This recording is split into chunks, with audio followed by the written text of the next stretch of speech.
Parfois, la vie vous enlève tous ces eux qui vous semblaient importants. Votre mariage, votre maison, vos espoirs pour l'avenir. Cal Morris ne connaissait que trop bien ces eux sentiments lorsque sa femme l'a quitté, le laissant seul pour élever leur fils de 12 ans. Puis, son grand-oncle est mort et lui a légué un lac. Pas un beau lac, mais un marécage que les habitants appelaient l'eau des sangsues. Cal y voyait un fardeau supplémentaire, mais son fils Evan y voyait une aventure. Pendant que Cal essayait de nettoyer les lieux, Evan explorait les eaux troubles. Et un jour, le garçon a trouvé quelque chose enfoui dans la boue qui allait tout changer. Ce qu'Evan découvrit n'était pas seulement un trésor. C'était la preuve que parfois, nos plus grandes catastrophes recèlent nos plus grandes bénédictions. Mais que feriez-vous si votre héritage sans valeur valait soudainement fourmilions de dollars? Avant de reprendre, dites-nous d'où vous nous écoutez. Et si cette histoire vous touche, assurez-vous d'être abonné, car demain, je vous réserve quelque chose de très spécial. Cal Morris n'avait jamais été du genre à croire à la chance, bonne ou mauvaise. À 42 ans, il avait appris que la vie se déroulait simplement, une décision et une conséquence à la fois. Mais alors qu'il était assis dans sa Honda Civic rouchier devant le cabinet d'avocats Brennan Associates, serrant dans SS mains une enveloppe en papier craft contenant CE que l'avocate avait appelé votre héritage, il se demanda si l'univers avait finalement décidé de lui faire une faveur. L'enveloppe contenait un seul document, le testament de l'oncle Harlan, et un trousseau de clés attaché à un flotteur en forme de base. Cal se souvenait à peine de Harlan, le frère aîné de son père, qui avait disparu des réunions de famille alors que Cal était encore adolescent. Le vieil homme était devenu une sorte d'ermite, vivant seul quelque part dans le Nord, envoyant des cartes de Noël sans adresse de retour. Des chèques d'anniversaire et d'adresse qui arrivaient toujours avec 2 semaines de retard. Papa, on va rester assis ici toute la journée? La voix d'Evan trahissait ce mélange particulier d'impatience et d'excitation propre aux enfants de 12 ans, que Cal avait appris à la fois à aimer et à redouter. Le garçon était collé à la vitre côté passager, son souffle embuant la vitre, tandis qu'il observait la rue principale de la petite ville de Millbrook, dans le Wisconsin. Cal regarda son fils, le regarda vraiment, et ressentit la douleur familière de la culpabilité qui était devenue sa compagne constante depuis le départ de Sarah. Evan avait les cheveux bruns et les yeux curieux de sa mère, mais le menton obstiné de son père et le genre d'optimisme que Cal craignait de voir un jour anéanti par la réalité. À 12 ans, le garçon croyait encore que des aventures l'attendaient à chaque coin de rue, que des mystères ne demandaient qu'à être résolus et que son père pouvait tout arranger. Personne n'allait partir. Cal remit l'acte de propriété dans l'enveloppe. Selon l'avocat, l'oncle Harlan lui avait laissé 43 acres de terrain en bord de mer dans le nord du Wisconsin, à environ 2 heures de leur petit appartement de Milwaukee. La description donnait l'impression que ces terrains avaient une grande valeur. Mais Cal avait appris à se méfier de tous ces qui semblaient trop beaux pour être vrais. Le trajet vers le nord les fit traverser un paysage de plus en plus rural, longeant des fermes laitières et des forêts qui commençaient tout juste à prendre les premières couleurs de l'automne. Evan n'arrêtait pas de parler de ceux qu'il pourrait trouver. Peut-être une cabane au bord d'un lac cristallin, peut-être un bateau de pêche, peut-être même un quai où il pourrait s'asseoir et regarder le coucher du soleil. Cal laissa le garçon rêver. Il aurait le temps d'être déçu plus tard. Plus tard, ils s'arrêtèrent pour faire le plein et demander leur chemin dans une ville appelée Cedar Falls, qui comptait 847 habitants, selon le panneau défraîchi. Le pompiste, un homme buriné d'une soixantaine d'années portant une casquette des Green Bay Packers, plissa les yeux en regardant l'adresse sur le document. Deeden secoua la tête. Le lac Leechwater. Vous êtes sûr que c'est là que vous voulez aller? C'est CU dont nous avons hérité, répondit Cal, qui n'appréciait pas le ton de la voix de l'homme. Hérité de qui? Harlan Morris. C'était mon oncle. L'expression du pompiste passa du scepticisme à quelque chose qui ressemblait à de la pitié. Le vieux Harlan. Oui, je me souviens de lui. Il était plutôt solitaire. Je ne l'ai pas vu en ville depuis environ 2 ans. Il rendit l'acte de propriété. Prenez la route 47 vers le nord pendant environ 25 kilomètres, puis tournez à gauche sur Timberlake Road. Mais à votre place, je ferai demi-tour et rentrerai chez moi. Pourquoi cela? Cette propriété n'a causé que des problèmes pendant 30 ans. Le comté a essayé 2 fois de la faire condamner, mais Harlan s'y est toujours opposé. Un vieux têtu. L'homme jeta un coup d'œil à Evan, qui examinait avec une intense concentration un présentoir de leurre de pêche. Ce n'est pas un endroit pour un enfant. Cal sentit son estomac se nouer, mais il parvint à garder une voix calme. Qu'est-ce qui ne va pas? Voyez par vous-même, mais ne dites pas que je ne vous ai pas prévenu. De retour dans la voiture, Evan débordait d'enthousiasme à propos des leurres de pêche qu'il avait vus. Tu as vu celui qui ressemblait à une vraie grenouille, papa? Je parie que les poissons sont énormes ici. Je parie que l'oncle Harlan a attrapé de vrais monstres. Cal acquiesça et essaya de sourire, mais les paroles du pompiste résonnaient dans son esprit. Que des ennuis depuis 30 ans! Alors qu'il s'enfonçait dans les bois, empruntant des routes de plus en plus étroites et mal entretenues, il commença à comprendre CE que l'homme avait voulu dire. Timberlake Road n'était guère plus qu'un chemin de terre, plein de nids de poules qui faisaient grincer la suspension de la Honda. De vieux pins se pressaient de chaque côté, leurs branches frottant contre les vitres de la voiture. Ils passèrent devant quelques boîtes aux lettres éparpillées, mais aucune maison n'était visible depuis la route. Après 20 minutes de chaos à travers la forêt, ils arrivèrent à un portail métallique rouillé, suspendu à des gonds cassés. Une pancarte peinte à la main, si défraîchie que Cal pouvait à peine distinguer les lettres, indiquait « Propriété Morris, entrée interdite ». C'est ici, dit-il, plus à lui-même qu'à Evan. Ils franchirent le portail et suivirent une allée sinueuse qui n'avait pas été entretenue depuis des années. Des mauvaises herbes poussaient à travers les fissures de l'asphalte et des branches tombées jonchèrent le chemin. Après encore 400 mètres, les arbres s'écartèrent et Cal aperçut pour la première fois son héritage. Le lac s'étendait devant eux, large d'environ 800 mètres et en forme de rein, entouré d'une forêt dense. À première vue, il aurait pu être magnifique, le genre de lac sauvage et immaculé que l'on voit sur les cartes postales et dans les brochures touristiques. Mais lorsque Cal gara la voiture et sortit, la réalité devint évidente. L'eau avait la couleur d'un café léger, envahi par des algues qui formaient d'épais tapis verts le long du rivage. L'air sentait la pourriture et autre chose, un produit chimique désagréable. Ce qui avait autrefois été un quai s'étendait sur environ 6 mètres dans l'eau, avant de s'effondrer en un enchevêtrement de planches cassées et de métal rouillé. Des dizaines de barils étaient éparpillés le long du rivage, certains rouillés et percés, d'autres partiellement submergés. « Ouah !» souffla Evan, mais même son optimisme de 12 ans ne pouvait masquer la déception dans sa voix. Une petite cabane se trouvait sur une élévation à environ 50 mètres du bord de l'eau. Elle avait probablement été charmante autrefois, avec sa construction en rondin et sa cheminée en pierre, mais des années de négligence avaient fait des ravages. Le toit s'affaissait au milieu, plusieurs fenêtres étaient calices ou condamnées, et les marches du porche s'étaient partiellement effondrées. Cal s'approcha du bord de l'eau et s'agenouilla pour mieux voir CE qui se trouvait sous les algues. L'odeur était plus forte ici, lui piquant les yeux. Quelque chose de métallique brillait dans les eaux peu profondes. D'autres barils ainsi que CE qui semblaient être des machines ou des équipements de quelque sorte. Papa. Evan s'était approché pour examiner l'un des barils sur le rivage. À ton avis, qu'est-ce que c'est? Je ne sais pas, mon grand. Mais ne les touche pas, l'esprit de Cal tournait à toute vitesse. Ce n'était pas seulement de la négligence, c'était de la contamination. Quelqu'un avait déversé des déchets industriels dans ces lacs, probablement pendant des années. La propriété n'était pas seulement sans valeur, elle représentait probablement un passif. Les coûts de nettoyage à eux seuls le ruineraient 2 fois.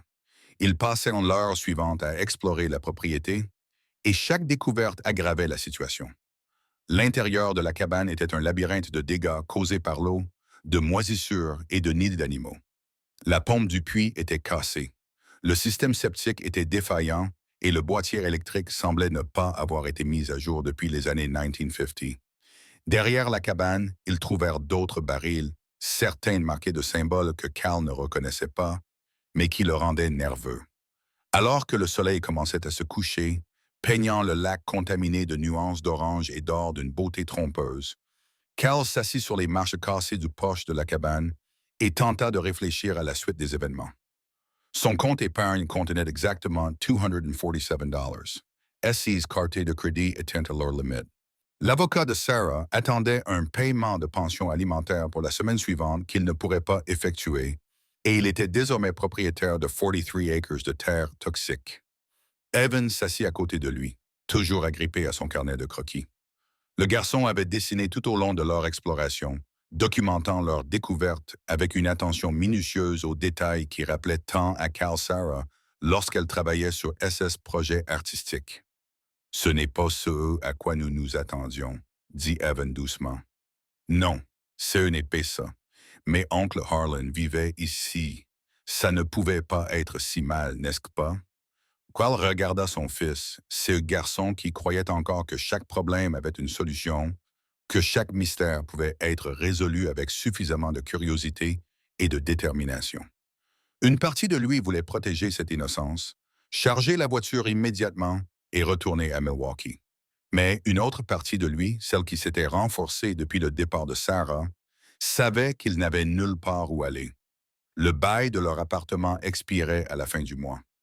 Le salaire de Cal à l'entrepôt couvrait à peine leurs dépenses, et son patron avait laissé entendre qu'il y aurait des licenciements. Au moins ici, ils avaient un toit au-dessus de leur tête, même s'ils fuyaient. Au moins ici, ils possédaient quelque chose, même si c'était endommagé. « Je suppose que nous allons le découvrir, » dit-il finalement. Le visage d'Evan s'illumina d'un sourire sincère, le premier que Cal avait vu de toute la journée. « Vraiment? Nous allons rester ici pour l'instant, jusqu'à ce que nous sachions quoi faire de cet endroit. » Cal se leva et épousseta son jean, mais nous allons avoir besoin de provisions, et nous devrons faire très attention à l'heure. Alors qu'ils retournaient à la voiture pour récupérer leur sac, Cal dressa mentalement la liste de tous ceux dont ils auraient besoin. Des produits d'entretien, des outils de bain, un système de filtration d'eau, peut-être un générateur. La liste s'allongeait à chaque pas et son compte en banque restait inchangé. Mais alors qu'il s'installait dans la cabane CE ce soir-là, Evan dans cette chambre qui semblait en bon état, Cal sur le canapé dont les ressorts dépassaient des coussins usés, quelque chose d'inattendu se produisit. Pour la première fois depuis des mois, Cal dormit profondément et sans rêve, et lorsqu'il se réveilla le lendemain matin au son de son fils qui s'activait dehors, il ressentit quelque chose qu'il n'avait pas éprouvé depuis le départ de Sarah. Un sentiment de possibilité. Peut-être que le pompiste avait raison. Peut-être que cet endroit n'était qu'une source d'ennui. Mais Cal Morris avait appris à gérer les ennuis. Et s'il y avait une chose qu'il avait apprise en perdant toute une fois, c'était que parfois, il fallait repartir de zéro pour découvrir de quoi on était vraiment capable. Dehors, Evan était déjà au bord de l'eau, jetant des cailloux et les regardant rebondir sur la surface recouverte d'algues. Le soleil matinal donnait même à CE lac contaminé un aspect presque magique. Et pendant un instant, Cal se permit de croire que peut-être, juste peut-être, l'oncle Harlan leur avait laissé plus qu'un simple problème à résoudre. La première semaine à Leechwater Lake se déroula dans un tourbillon de nettoyage, de réparation et de listes de réparation qu'ils ne pouvaient pas se permettre. Cal avait réussi à rétablir l'électricité dans la cabane, en grande partie, et ils avaient mis en place une solution temporaire pour l'eau courante à l'aide d'une série de filtres et d'une petite pompe qui toussait et sifflait, mais qui faisait de l'affaire. L'endroit sentait encore le moisi et des décennies de négligence, mais il devenait habitable. Evan s'était adapté à leur nouvelle situation avec la résilience dont les enfants font preuve, mais que les adultes perdent en cours de route. Il avait trouvé un coin sec dans CE qui avait autrefois été l'atelier de l'oncle Harlan et s'en était approprié. Il y avait installé son matériel artistique et commencé ce qu'il appelait son projet Oh Sang-Sui, une documentation détaillée de tous CE qu'il trouvait sur la propriété. Son carnet de croquis était devenu un catalogue de mystères. Il contenait des dessins détaillés des barils rouillés, des reproductions minutieuses des symboles et des chiffres effacés estampillés sur leurs côtés, ainsi que des schémas indiquant l'emplacement de chaque débris. Cal était impressionné par l'approche méthodique de son fils, et même s'il s'inquiétait de voir le garçon passer autant de temps près du rivage contaminé. « Papa, regarde celui-ci », dit Evan un jeudi matin en brandissant son dernier croquis. Il représentait l'un des barils partiellement submergés, mais il l'avait dessiné depuis le fond de l'eau, imaginant à quoi il ressemblait sous les algues. Je pense qu'il y a des inscriptions sur la partie inférieure, mais je ne peux pas les voir d'ici. Cal examina le dessin, remarquant le soin apporté aux détails. « C'est du bon travail, mon grand. Mais souviens-toi de CE dont nous avons parlé. Tu ne vas pas dans l'eau sans moi. D'accord, je sais. Mais tu ne veux pas savoir CE qu'il y a là-dessous? Je veux dire, oncle Harlan a vécu ici pendant 30 ans. Il devait être au courant de tout ça. Il a peut-être laissé des notes ou quelque chose comme ça. Cet après-midi-là, pendant qu'Evan était absorbé par SS Croquis, Cal décida d'explorer la cabane plus en détail. Il s'était concentré sur la remise en état des lieux, mais il n'avait pas vraiment cherché d'indices sur l'oncle Harlan ou l'histoire du lac. Les affaires du vieil homme étaient peu nombreuses. Quelques vêtements, des meubles basiques, des étagères remplies de vieux magazines sur la pêche et la chasse. Mais dans le placard de la chambre, derrière une boîte de couverture rongée par les mythes, Cal trouva quelque chose d'intéressant. Il s'agissait d'un classeur métallique, fermé à clé, mais suffisamment léger pour qu'il puisse deviner qu'il n'était pas vide. La serrure était vieille et rouillée, et après 10 minutes, à l'aide d'un tournevis, Cal réussit à l'ouvrir de force. À l'intérieur se trouvaient 3 chemises en papier craft et une petite boîte en bois. La première chemise contenait des documents relatifs à la propriété datant des années 1940, lorsque Harland avait acheté le terrain. D'après le relevé original, le lac était alors vierge. Le deuxième dossier contenait de la correspondance avec diverses agences gouvernementales, l'EPA, le département des ressources naturelles de Wisconsin, et CE, qui semblait être un département de recherche universitaire. Les lettres étaient pour la plupart des plaintes, des rapports de déversement illégaux et des demandes d'enquête qui semblaient n'avoir abouti à rien. Mais c'est le troisième dossier qui fit trembler les mains de Cal pendant qu'il le lisait. Il contenait des photocopies de permis de recherche, d'études scientifiques et de CE qui semblaient être des feuilles de collecte de données. L'entête de la lettre indiquait Université du Wisconsin à Madison, département des sciences environnementales, division de la recherche expérimentale. Les dates allaient de 1981 à 1987. Selon les documents, l'université avait mené une étude environnementale à long terme au lac Leachwater, l'utilisant comme site d'essai pour quelque chose appelé protocole de biomédiation. Cal ne comprenait pas toute la terminologie scientifique, mais l'idée de base semblait être qu'il testait des moyens de nettoyer l'eau contaminée à l'aide de cultures bactériennes spécialement conçues et d'additifs minéraux. La boîte en bois contenait quelque chose d'encore plus intriguant, une collection de petits objets métalliques, chacun de la taille d'un dollar en argent, avec des marques complexes gravées à leur surface. Ils ressemblaient presque à des pièces de monnaie, mais Cal ne reconnaissait aucun des symboles. Certains semblaient être des chiffres, d'autres ressemblaient à des notations scientifiques, et quelques-uns ressemblaient aux marques qu'il avait vues sur les barils près du lac. Ce soir-là, alors qu'ils étaient assis sous le porche en train de manger de la soupe en conserve réchauffée sur leur réchaud de camping, Cal montra à Evan C.E. qu'il avait trouvé. Les yeux du garçon s'illuminèrent d'excitation lorsqu'il examina les documents et les objets métalliques. C'est ça, papa. C'est CE que l'oncle Harlan essayait de comprendre. Regarde, Evan désigna l'une des fiches techniques. 6 chiffres correspondent à certaines des marques que j'ai dessinées. Et tu vois ça? Il tourna une page de son carnet de croquis montrant l'un des barils immergés. Ce symbole est le même que celui qui se trouve sur cet objet métallique. Cal dut admettre que les similitudes étaient frappantes. Tu penses donc que l'université menait des expériences ici? Pas seulement des expériences. Regarde cette date, 1987.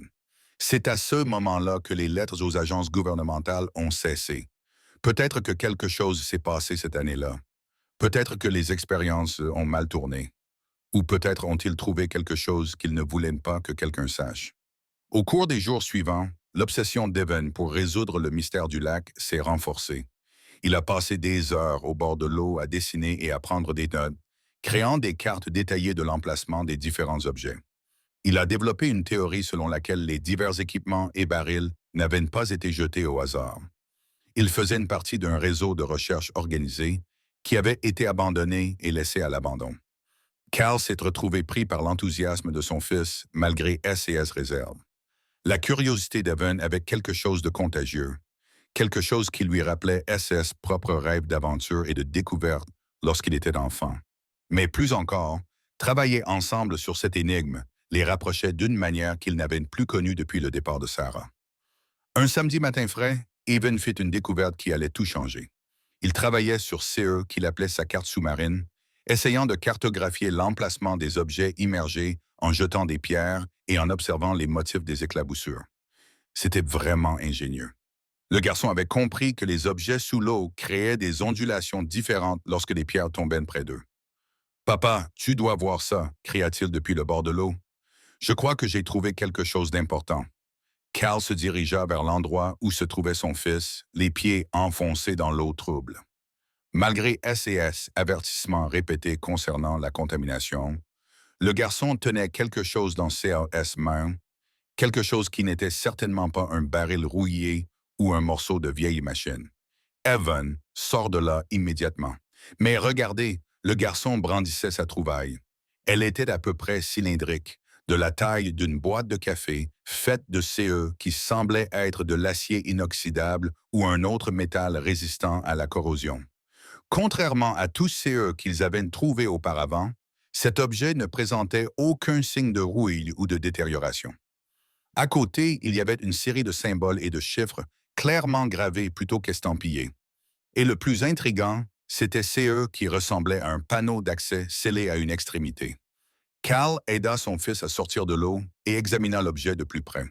Il était étonnamment lourd pour sa taille, et lorsqu'il le secoua doucement, quelque chose bougea. À l'intérieur, CE n'était pas un liquide, mais quelque chose de solide qui se déplaçait avec une précision mécanique. « Qu'est-ce que tu penses que c'est » demanda Evan, la voix à peine capable de contenir son excitation. Cal retourna le cylindre entre ses mains, remarquant le savoir-faire et le soin apporté à sa fabrication. Ce que n'était pas un déchet industriel ou un équipement abandonné. C'était quelque chose qui avait été conçu pour survivre longtemps sous l'eau, quelque chose qui avait été construit pour préserver CE qu'il contenait. « Je pense, dit Cal lentement, que c'est peut-être exactement CE que cherchait oncle Harlan. » Alors qu'ils retournaient vers la cabane, le cylindre métallique bien calé sous le bras de Cal, aucun d'eux ne remarqua la berline sombre garée sur la route derrière les arbres depuis 3 jours, ni le téléobjectif qui avait filmé chacun de leurs mouvements autour du lac. Mais quelqu'un les observait. Quelqu'un avait attendu précisément ces moments. Et maintenant que le cylindre avait été trouvé, tout allait changer. Le cylindre trônait sur la table de la cuisine comme une énigme métallique, reflétant la lumière du soleil matinal qui pénétrait par la seule fenêtre intacte de la cabane. Cal avait passé la majeure partie de la nuit à le tourner entre SS mains, examinant chaque marque, chaque seau, chaque détail de sa construction. Son contenu avait été conçu pour survivre des décennies sous l'eau, et à première vue, la conservation avait parfaitement fonctionné. Evan était déjà réveillé lorsque Cal sortit de la chambre, penché sur son carnet de croquis avec l'intensité concentrée qui était devenue sa marque de fabrique. Il avait dessiné le cylindre sous 6 angles différents, notant les mesures et copiant chaque symbole avec une précision minutieuse. « Bonjour, mon grand. Depuis combien de temps es-tu debout? » « Depuis 5H30. Je n'arrivais pas à dormir. » Evan leva les yeux de son travail. Les cernes sous ses yeux trahissaient son épuisement. « Papa, je crois que j'ai trouvé comment l'ouvrir. » Cal se servit une tasse de café sur le réchaud de camping et s'assit en face de son fils. « Montre-moi. » Evan désigna une série de symboles près de CE qu'ils avaient identifiés comme étant le panneau d'accès. « Tu vois CS Mark? Elles ne sont pas aléatoires. Regarde, celle-ci apparaît sur le disque métallique que nous avons trouvé dans la boîte de l'oncle Harlan. Et celui-ci correspond à un symbole que j'ai dessiné à partir d'un des barils. Mais celui du milieu, je l'ai déjà vu ailleurs. » Le garçon feuilleta son carnet de croquis, le feuilletant bruyamment à la recherche de quelque chose. « Tiens, tu te souviens de cet équipement rouillé que nous avons trouvé derrière la cabane? » Le même symbole était gravé sur le côté, mais plus net, comme s'il était important.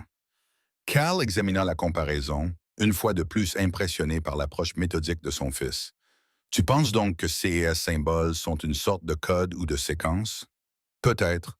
Ou peut-être s'agit-il de coordonnées indiquant où les différents éléments de l'équipement de recherche devaient être placés. Les yeux d'Evan brillaient d'excitation. Et si oncle Harlan en avait compris une partie? Et si c'était pour cela qu'il avait conservé tous ces documents et ces morceaux de métal? Ils passèrent la matinée à examiner de plus près l'équipement de recherche rouillé. Derrière la cabane, partiellement cachée par 30 ans de végétation, ils trouvèrent une CE qui avait autrefois été une petite station de recherche. La structure métallique était corrodée au point d'être méconnaissable, mais les fondations en béton étaient encore solides et une plaque métallique portant le sceau de l'Université du Wisconsin et la date de juin 1985 était boulonnée dans un coin. C'est ici qu'il travaillait, dit Cal, plus à lui-même qu'à Evan. Les chercheurs de l'université ont installé une sorte de station de terrain ici. Parmi les morceaux de métal tordus et les éclats de verre, Evan trouva quelque chose qui le fit halter d'excitation. C'était un autre disque métallique similaire à ceux de la collection de l'oncle Harlan, mais celui-ci était en meilleur état. Les symboles étaient clairement visibles, et lorsqu'ils le comparèrent au cylindre, la correspondance était indéniable. Papa, celui-ci a aussi des chiffres. Regarde, des coordonnées, je crois. Et ce symbole correspond à celui du milieu sur le cylindre. Cal commençait à comprendre l'excitation de son fils, mais il devenait aussi plus prudent.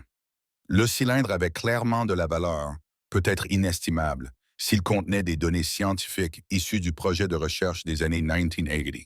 Mais les objets de valeur attiraient l'attention, et l'attention était la dernière chose dont ils avaient besoin pour le moment. Evan, je veux que tu me promettes quelque chose. Ne parle de ça à personne, d'accord?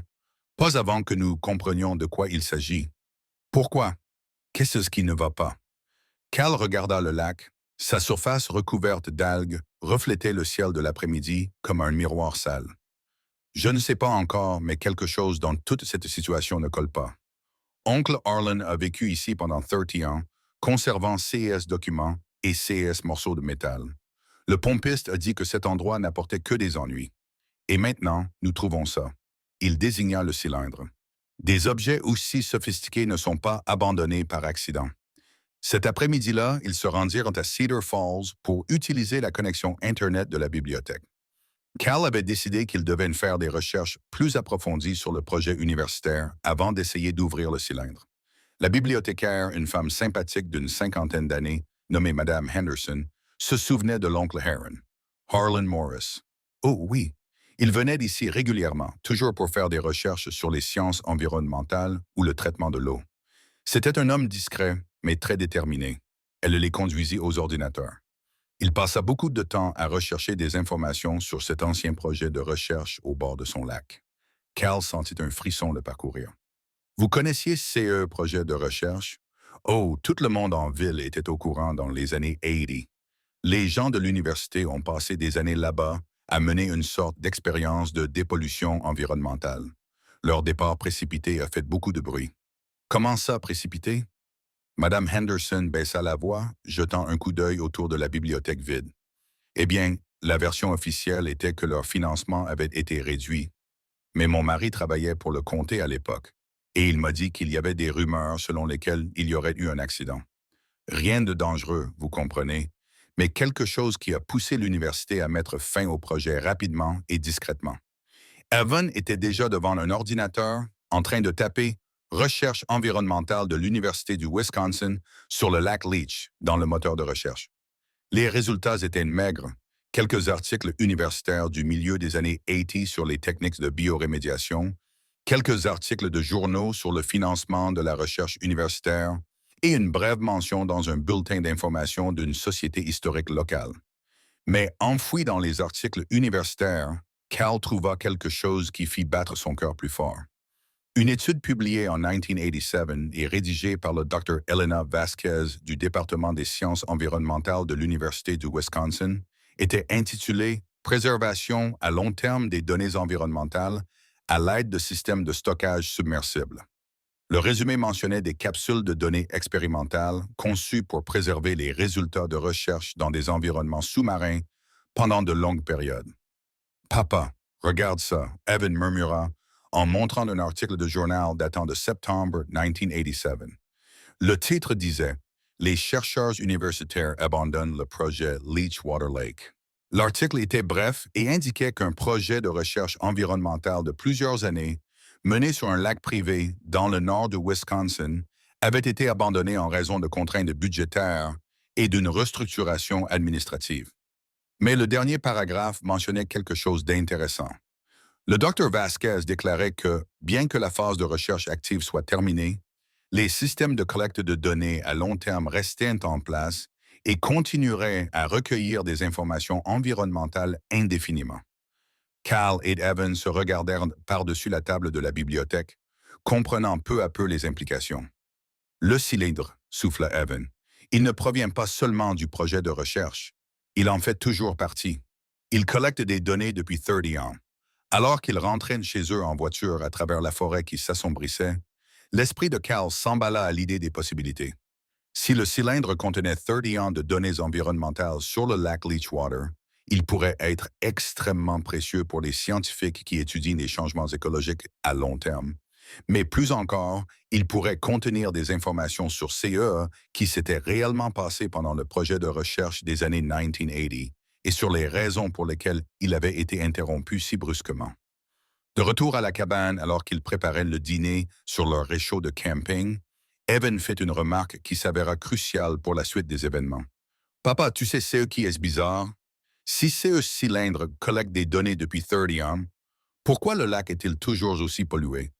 Je veux dire, s'il faisait des expériences de bioremédiation, l'eau ne devrait-elle pas être plus propre à présent? Cal s'interrompit, une cuillerée de soupe à mi-chemin de sa bouche. C'était une bonne question. Une très bonne question. Et plus il y réfléchissait, plus il se rendait compte que rien à propos du lac Leechwater n'avait de sens d'un point de vue scientifique. Soit les expériences avaient échoué de manière catastrophique, soit il se passait quelque chose d'autre. Le permis de recherche universitaire des années 1980 était jauni par le temps et partiellement endommagé par l'eau, mais Cal pouvait distinguer suffisamment les tampons et signatures officielles pour en comprendre l'importance. Il l'avait trouvé dans l'un des dossiers de l'oncle Harlan. Outre CE, qui semblait être une correspondance entre le vieil homme et diverses agences gouvernementales couvrant près de 3 décennies, le Dr. Elena Vasquez avait été facile à retrouver en ligne.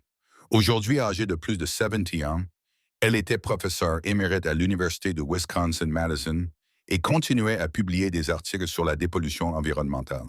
Sa réponse par email à la demande soigneusement formulée de Cal avait été rapide et intrigante. Je serais très intéressé de discuter avec vous du projet du lac Leechwater. Êtes-vous disponible pour une rencontre cette semaine? Ils ont convenu de se retrouver dans un café à Madison, à 2 heures au sud du lac. Cal était nerveux à l'idée de laisser la propriété et le cylindre sans surveillance, mais Evan l'avait convaincu qu'ils avaient besoin de réponses avant d'aller plus loin. Le docteur Vasquez était une petite femme aux cheveux gris acier et aux yeux vifs et intelligents derrière des lunettes à monture métallique. Elle les avait immédiatement reconnus lorsqu'ils étaient entrés dans le café, peut-être parce qu'Evan serrait son carnet de croquis comme une bouée de sauvetage. « Vous devez être Cal Morris », avait-elle dit en se levant pour lui serrer la main. « Et voici sans doute le jeune chercheur dont j'ai entendu parler. » Evan rayonna de joie lorsqu'elle le qualifia de chercheur. Ils s'installèrent dans un coin et Cal expliqua comment ils avaient hérité de la propriété et CE qu'ils avaient découvert jusqu'à présent. Le docteur Vasquez écouta attentivement, posant parfois des questions pour clarifier certains points, son expression devenant de plus en plus sérieuse au fur et à mesure que l'histoire progressait. « Puis-je voir vos croquis? » demanda-t-elle à Evan. Le garçon ouvrit son carnet de croquis avec enthousiasme, lui montrant sa documentation systématique du contenu du lac. Le docteur Vasquez examina attentivement chaque dessin, lui demandant parfois d'expliquer certains détails ou mesures. « C'est un travail remarquable, finit-elle par dire. Vous avez un talent naturel pour l'observation scientifique. » Elle se tourna vers Cal. « Votre fils a pratiquement recréé notre grille de recherche originale de 1985. L'emplacement des barils, celui des équipements. Tout est exactement comme nous l'avons laissé. Mais pourquoi l'avez-vous laissé? Demanda Carr. D'après les articles de journaux, le projet a été abandonné en raison de coupes budgétaires. Le visage du docteur Vasquez s'assombrit. C'était l'explication officielle. La vérité était plus compliquée. Elle jeta un coup d'œil autour du café, puis se pencha en avant. Nous n'étudions pas seulement la biorémédiation au lac Leechwater. Nous testions quelque chose de révolutionnaire. Un nouveau type de processus d'extraction minérale qui pouvait simultanément nettoyer l'eau polluée et récolter des matériaux précieux. « Quel genre de matériaux? » demanda Evan. « Principalement du lithium, ainsi que plusieurs éléments de terre rare. Le lac de votre oncle Harlan se trouve au-dessus de l'un des gisements de lithium les plus importants du Midwest. La contamination que nous avons introduite, une contamination contrôlée, je tiens à le souligner, était destiné à concentrer et à purifier les gisements d'argile riches en lithium sous le lit du lac. Cal sentit son monde basculer légèrement. Le lithium comme dans les batteries, l'électronique, les véhicules électriques. Oui, même en 1985, nous savions que le lithium allait devenir extrêmement précieux. Notre procédé était conçu pour l'extraire à l'aide de cultures bactériennes respectueuses de l'environnement, qui consommaient essentiellement la contamination tout en concentrant les minéraux précieux. Mais quelque chose a mal tourné, supposa Cal. Quelque chose a bien tourné. Trop bien. Le docteur Vasquez sortit son propre dossier contenant des copies de documents que Cal reconnut comme provenant de la collection de son oncle Harlan. Nos capsules de données, les cylindres que nous avions placés dans tout le lac, enregistraient des taux d'extraction bien supérieurs à nos prévisions. En 1987, nous avions calculé que le lac contenait environ 4 millions de dollars de lithium extractible, même au prix de 1987. Even faillit renverser son chocolat chaud. 4 millions de dollars, soit près de 40 millions de dollars au prix actuel du marché. Mais c'est à ce moment-là que notre financement a été mystérieusement réduit et que le projet a été abandonné. On nous a ordonné de retirer immédiatement tout le personnel, mais on nous a spécifiquement demandé de laisser le matériel de recherche sur place. L'esprit de Cal tournait à toute vitesse. Qui avait donné ces ordres? C'est là que les choses deviennent floues. Les ordres officiels provenaient de l'administration de l'université, mais celle-ci affirmait suivre les directives des régulateurs fédéraux. Lorsque j'ai essayé d'en savoir plus, on m'a dit que poser des questions sur le lac Leachwater pourrait compromettre mon poste et ma carrière de chercheuse. Elle a ouvert son dossier et en a sorti une photo, une vue aérienne du lac datant de 1987. Comparé à ceux que Cal et Evan avaient vus, l'eau était remarquablement claire, avec des plateformes de recherche visibles et ceux qui semblaient être des stations d'équipement flottantes positionnées à la surface. La biorémédiation fonctionnait parfaitement. Les cultures bactériennes consommaient de la contamination et concentraient les minéraux contenant du lithium. Mais dans les 6 mois qui ont suivi notre départ, d'après les images satellites, le lac a été délibérément recontaminé. Par qui? A demandé Cal. Je ne l'ai jamais su avec certitude, mais j'avais mes soupçons. 3 mois après que nous ayons été contraints d'abandonner le projet, MineCorp Industries a acheté les droits miniers sur la majeure partie de la zone environnante. C'est l'un des plus grands conglomérats miniers du pays qui a des relations dans tout le gouvernement fédéral. Le Dr Vasquez a sorti un autre document, une étude géologique datant de 1988. Elle avait été commandée par MineCorp, soi-disant pour évaluer la région en vue de l'exploitation du cuivre. Mais regardez CES résultats d'analyse. Ils mentionnent spécifiquement les concentrations de lithium et décrivent les Lakers comme étant compromis sur le plan environnemental et impropres à l'exploitation minière. Et Evan suivait la conversation avec l'intensité de quelqu'un qui assemble un puzzle complexe. Ils ont donc délibérément fait en sorte que cela semble sans valeur. C'est mon hypothèse. Maintenir la valeur des propriétés à un niveau bas, empêcher quiconque de découvrir la véritable richesse minérale et, finalement, trouver un moyen d'acquérir les terres à bas prix. Cal repensa aux avertissements des employés de la station-service, au regard hostile des habitants, à l'idée générale selon laquelle Leachwater Lake n'était qu'une source d'ennui. Depuis combien de temps attendait-il? Apparemment, depuis 40 ans. Votre oncle Harlan était le seul obstacle entre MineCorp et l'un des gisements minéraux les plus précieux de la région. Les implications étaient stupéfiantes. Oncle Harlan n'était pas un ermite vivant dans un marécage sans valeur. Il était un gardien protégeant une fortune contre les voleurs d'entreprise. Les barils rouillés et l'eau contaminée n'étaient pas de la preuve d'une catastrophe environnementale. Ils servaient de camouflage, cachant des millions de dollars de gisements de lithium. La capsule de données que vous avez trouvée, poursuivit le Dr Vasquez, devrait contenir 40 ans de mesures environnementales, y compris des données sur la concentration minérale et l'état de la culture bactérienne. Si les cultures d'origine avaient survécu et qu'elles étaient conçues pour rester viables pendant des décennies, le lac pourrait être restauré à son état d'origine en quelques mois et le lithium pourrait être extrait à l'aide de notre procédé original. Oui, CE serait l'opération d'extraction minière la plus respectueuse de l'environnement de l'histoire. Pas d'exploitation à ciel ouvert, pas de produits chimiques toxiques, juste des cultures bactériennes soigneusement gérées qui font exactement ce que la nature a prévu. Alors qu'il s'apprêtait à partir, le docteur Vasquez a remis à Cal une carte de visite avec son numéro de téléphone personnel inscrit au dos. Soyez très prudent, les a-t-elle avertis. Si MindCorp apprend que vous avez trouvé la capsule de données, ils feront tout leur possible pour acquérir votre propriété. Ils ont été patients pendant 40 ans, mais ils n'attendront pas beaucoup plus longtemps. Sur le chemin du retour, Evan était pour une fois silencieux, absorbé par tout ce qu'ils avaient appris. Finalement, alors qu'il tournait dans Timberlake Road, il prit la parole. Papa, on est riche, n'est-ce pas? Cal serra le volant plus fort. Peut-être, mon garçon, mais être riche et rester en sécurité ne sont pas toujours la même chose.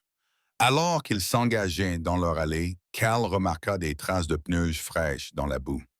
Des traces qui n'étaient pas là lorsqu'ils étaient partis le matin même. Quelqu'un s'était introduit dans la propriété pendant leur absence. Quelqu'un savait qu'il se rapprochait de la vérité. Le module de données de recherche étanche était plus petit que Cal ne l'avait imaginé. Pas plus grand qu'un smartphone, mais considérablement plus épais. Après 3 jours d'examen et de recherche minutieux, ils avaient enfin compris comment ouvrir le cylindre. La séquence de symboles décodés par Evan fonctionnait comme une serrure à combinaison. Et lorsque la dernière pièce s'était enclenchée, la chambre scellée s'était ouverte dans un léger sifflement de gaz s'échappant. À l'intérieur, parfaitement conservé dans CE qui semblait être une atmosphère inerte, se trouvaient 3 modules de données, plusieurs flacons d'échantillons liquides et une note manuscrite du Dr Vasquez datée du 15 septembre 1987. À celui qui trouvera ceci, les vraies données se trouvent dans le module numéro 3. Le lac peut être sauvé. Ne faites confiance à personne. De MindXP EV. Alors que Cal tenait le module numéro 3 entre SCS Mind, il sentit le poids de 40 ans de secret. L'appareil était équipé d'un petit écran LCD et de plusieurs ports de connexion. Mais sans l'équipement adéquat, il ne pouvait pas accéder à son contenu. Nous devons apporter cela à quelqu'un qui peut lire les données, dit Kawamarni en posant soigneusement le module sur la table de la cuisine. Mais le docteur Vasquez nous a avertis de faire attention à qui nous faisons confiance. Evan était inhabituellement silencieux depuis qu'ils avaient ouvert le cylindre. Assis en face de Cal, il dessinait le module de données avec une précision mécanique, mais son enthousiasme habituel semblait en sourdine. Papa, et s'ils savent déjà que nous l'avons trouvé, que veux-tu dire par castrace de pneus hier? Et si quelqu'un nous surveillait depuis le début? Et s'ils attendaient de voir CE que nous allions faire ensuite? Cal s'était posé la même question. Les traces de pneus fraîches étaient trop évidentes, trop manifestes. Si quelqu'un avait voulu fouiller la propriété sans être repéré, il n'aurait pas laissé de preuves aussi évidentes. À moins qu'ils ne veuillent que Cal et Evan sachent qu'il était passé par là, comme un avertissement ou peut-être un message. Cet après-midi-là, pendant qu'Evan travaillait sur SES Croquis, Cal fit le tour de leur propriété à la recherche de signes de surveillance. Il les trouva facilement. Des branches cassées à des endroits offrant une vue dégagée sur la cabane, des mégots de cigarettes trop récents pour être là depuis longtemps, et des traces de pneus sur l'ancienne route forestière qui longeait leur limite estimated. Quelqu'un les surveillait, c'était certain. La question était de savoir s'il s'agissait de MindCorp, d'agents du gouvernement ou de quelqu'un d'autre. La réponse leur fut donnée ce soir-là sous la forme d'un visiteur. Cal était en train de réchauffer de la soupe sur le réchaud de camping lorsque des phares balayèrent les fenêtres de la cabane. Un SUV sombre s'est garé dans leur allée et 2 personnes en sont sorties. Un homme d'une 50aine d'années vêtu d'un costume coûteux qui semblait déplacé dans cette région sauvage, et une femme plus jeune aux cheveux blonds courts et à l'attitude confiante qui suggérait une formation dans les forces de l'ordre ou l'armée. Monsieur Morris, l'homme s'est approché de la cabane, les mains bien en vue, un geste qui visait probablement à rassurer Cal, mais qui ne fit que le rendre plus nerveux. Je m'appelle David Chen, je suis directeur des acquisitions chez MindCorp Industries. Voici ma collègue, Madame Rodriguez. Nous aimerions vous parler de votre propriété. Cal sortit sur le poche, s'assurant de se placer entre les visiteurs et la cabane où Evan se cachait. Il est assez tard pour un rendez-vous d'affaires. Je m'excuse pour l'heure, mais il s'agit d'une affaire urgente. Le sourire de Chen était artificiel et creux. Nous avons appris que vous vous intéressiez à votre héritage et nous souhaiterions vous faire une offre généreuse pour votre terrain. Je ne suis pas intéressé par la vente. Écoutez-nous jusqu'au bout, s'il vous plaît. Chen sortit une tablette et montra un document à Cal. Nous sommes prêts à vous offrir 200 dollars en espèces pour la propriété, avec une clôture dans les 30 jours. Bien au-dessus de la valeur marchande d'un terrain contaminé. Cal examina l'offre, l'esprit dans ébullition. 200 dollars, c'était plus d'argent qu'il n'en avait jamais vu d'un seul coup, suffisamment pour résoudre tous ses problèmes financiers et assurer l'avenir d'Evan. Mais après tout, CE qu'ils avaient appris du Dr. Vasquez, ils savaient que CE n'était qu'une fraction de la valeur réelle de la propriété. Pourquoi êtes-vous si intéressé par un marécage contaminé? Madame Rodriguez s'avança. MineCorp est spécialisé dans la dépollution environnementale. Nous avons les ressources et l'expertise nécessaires pour assainir des sites comme celui-ci et les rendre à nouveau productifs, par exemple pour l'exploitation minière. Le sourire de Chen vacilla légèrement parmi d'autres possibilités. Oui, l'important est que vous et votre fils soyez indemnisés équitablement et libérés du fardeau de posséder une propriété endommagée. Cal remarqua qu'ils étaient au courant pour Evan, bien qu'il n'ait pas mentionné son fils. Ils avaient manifestement surveillé la propriété. J'ai bien sûr besoin de temps pour réfléchir, mais je dois vous signaler que cette offre a une date d'expiration. Chen tenda une carte de visite à Cal. Les conditions du marché dans le secteur de la dépollution environnementale sont instables. Nous ne pourrons peut-être pas maintenir cette offre indéfiniment. Après leur départ, Cal trouva Evan accroupi près de la fenêtre de la cuisine, qui avait assisté à toute la conversation. Le visage du garçon était pâle, mais son expression était déterminée. Ils veulent le module de données, n'est-ce pas? Je pense qu'ils veulent s'assurer que nous ne l'utilisons pas. Que faisons-nous maintenant? Hal s'assit lourdement à la table de la cuisine, fixant le module de données qui contenait la clé de leur avenir. 200 dollars, c'était beaucoup d'argent, mais 40 millions de dollars, c'était une somme qui pouvait changer leur vie.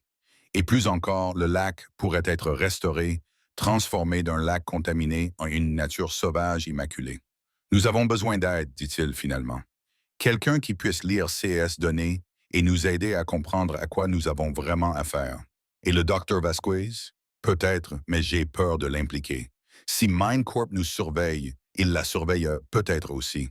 Ils passèrent la soirée à rechercher des options sur la tablette d'Evan qu'ils avaient réussi à connecter à Internet en utilisant le hotspot de leur téléphone.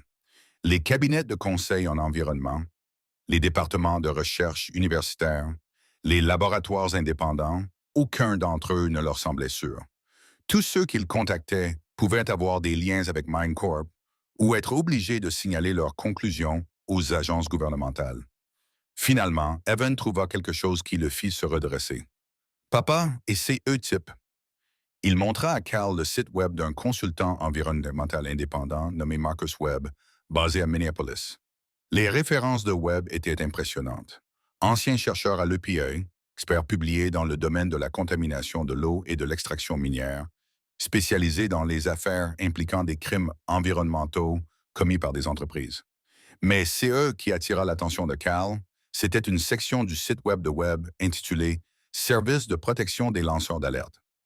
La page décrivait son travail d'aide aux individus et aux communautés dans leur lutte contre les abus environnementaux des entreprises, avec des témoignages de personnes qui avaient dénoncé des déversements illégaux, des violations des règles minières et des dissimulations. Il s'était déjà battu contre MineCorp, dit Evans, en montrant une étude de KIS sur une exploitation minière dans le Montana qui avait été fermée après que l'enquête de Webb eut révélé des pratiques de contamination illégale. Cal avait étudié la photo de Webb, un homme d'une quarantaine d'années aux cheveux prématurément grisonnants et au visage buriné, qui semblait avoir passé plus de temps sur le terrain que dans les salles de réunion. Sa biographie mentionnait qu'il travaillait de manière indépendante, précisément pour éviter les conflits d'intérêts avec les grandes entreprises. Ça vaut le coup d'essayer, a décidé Cal, mais nous devons procéder avec prudence. Pas de téléphone, pas d'email. Nous irons à Minneapolis demain et le rencontrerons en personne. Ce soir-là, alors qu'il se préparait à se coucher, Cal prit une décision qui s'avérerait cruciale pour la suite des événements. Il enveloppa le module de données dans du plastique imperméable, le scella dans un bocal en verre, puis l'enterra dans un endroit que seul lui et Evan connaissaient, sous les fondations en pierre de l'ancienne station de recherche de l'oncle Harland. Si MineCorp prévoyait de s'emparer de la propriété par la force, ils devraient travailler dur pour obtenir leur butin, et si quelque chose arrivait à Cal et Evan, au moins les preuves de la véritable valeur du lac survivraient. Alors qu'il s'installait sur le canapé ce soir-là, écoutant les bruits de la forêt à l'extérieur et la respiration régulière de son fils dans la chambre, Cal ressentit quelque chose qu'il n'avait pas éprouvé depuis des mois. Un but. Pour la première fois depuis le départ de Sarah, il se battait pour quelque chose qui comptait, quelque chose de plus important que sa propre survie. Le lac était le secret de l'oncle Harlan depuis 40 ans. À présent, c'était à eux de décider de la suite des événements. Le bureau de Marcus Webb occupait le deuxième étage d'un entrepôt reconverti à Minneapolis. Entouré de laboratoires d'analyse environnementale et d'organisations à but non lucratif, le bâtiment dégageait un sentiment de sécurité que les bureaux d'entreprise n'offraient jamais. Il était rempli de personnes qui avaient choisi le sens plutôt que le profit, menant des combats qui faisaient rarement la une des journaux, mais qui étaient très importants pour les communautés qu'elles servaient. Webb lui-même était exactement CE que Cal avait espéré. Direct, compétent et clairement insensible aux tactiques d'intimidation des entreprises. Il écouta leur histoire sans les interrompre, prenant parfois des notes ou posant des questions pour clarifier certains points. Lorsqu'ils lui montrèrent les croquis d'Evan et les documents provenant des dossiers de l'oncle Harlan, son expression devint de plus en plus sérieuse. « C'est plus important que vous ne le pensez », a-t-il finalement déclaré en posant la carte d'études minières du lithium fournie par le Dr. Vasquez. MineCorp a systématiquement acquis des droits miniers dans tout le nord du Midwest au cours de la dernière décennie, se positionnant pour dominer l'extraction du lithium alors que la production de véhicules électriques explose. Il a affiché une carte numérique sur son ordinateur montrant la répartition des propriétés dans le nord du Wisconsin et du Minnesota. Des points rouges indiquaient les propriétés de MineCorp, et Cal a été choqué de voir combien d'entre elles entouraient le lac Leachwater. Votre propriété est la pièce manquante d'un puzzle de 40 millions de dollars, a poursuivi Webb. Sans accès à votre lac, toute leur stratégie régionale est compromise. Ils ne peuvent pas risquer que vous découvriez la valeur réelle de votre propriété et que vous la développiez vous-même ou la vendiez à un concurrent. Alors, quelles sont nos options? A demandé Cal. Légalement, vous avez plusieurs possibilités. Vous pouvez développer vous-même l'exploitation minière, vous associer à une société minière respectueuse de l'environnement ou vendre les droits miniers aux plus offrants. Mais dans la pratique, Webb marqua une pause, choisissant S&S mots avec soin. MineCorp dispose de ressources qui dépassent de loin celles dont la plupart des gens peuvent se doter. Elle a des avocats, des lobbyistes et des relations dans toutes les agences réglementaires étatiques et fédérales. Yvonne avait étudié discrètement la carte de propriété foncière. Monsieur Webb, et si nous leur rendions impossible l'exploitation du lithium? Et si nous faisions déclarer le lac site environnemental protégé? Webb haussa les sourcils. C'est en fait une idée brillante. Les désignations de protection environnementale peuvent prévaloir sur les droits miniers, en particulier s'il existe des preuves d'importance écologique ou de contamination historique présentant des risques pour la santé publique. Cal ressentit une lueur d'espoir. Pourrions-nous faire cela? C'est possible, mais il faudrait disposer de données environnementales complètes démontrant soit une valeur écologique significative, soit la preuve que MineCorp était responsable d'une contamination illégale. Le type de données qui pourraient être stockées dans un module de recherche qui collecte des informations depuis 40 ans. Ils avaient conduit jusqu'à Minneapolis avec le module de données caché dans le sac à dos d'Evans, enveloppé dans plusieurs couches de rembourrage protecteur. À présent, Webb l'examinait avec l'attention minutieuse de quelqu'un qui comprenait son importance. Il s'agissait sans aucun doute d'un équipement universitaire des années 1980, conçu pour fonctionner de manière autonome pendant des décennies. Si le Dr. Vasquez avait raison au sujet des cultures bactériennes, ce module devait contenir la preuve que la contamination du lac avait été maintenue artificiellement afin d'en dissimuler la valeur. Webb connecta le module à un lecteur spécialisé.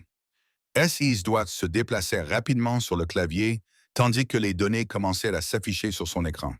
Après 20 minutes d'analyse, il se cala dans son fauteuil avec un air à la fois étonné et furieux.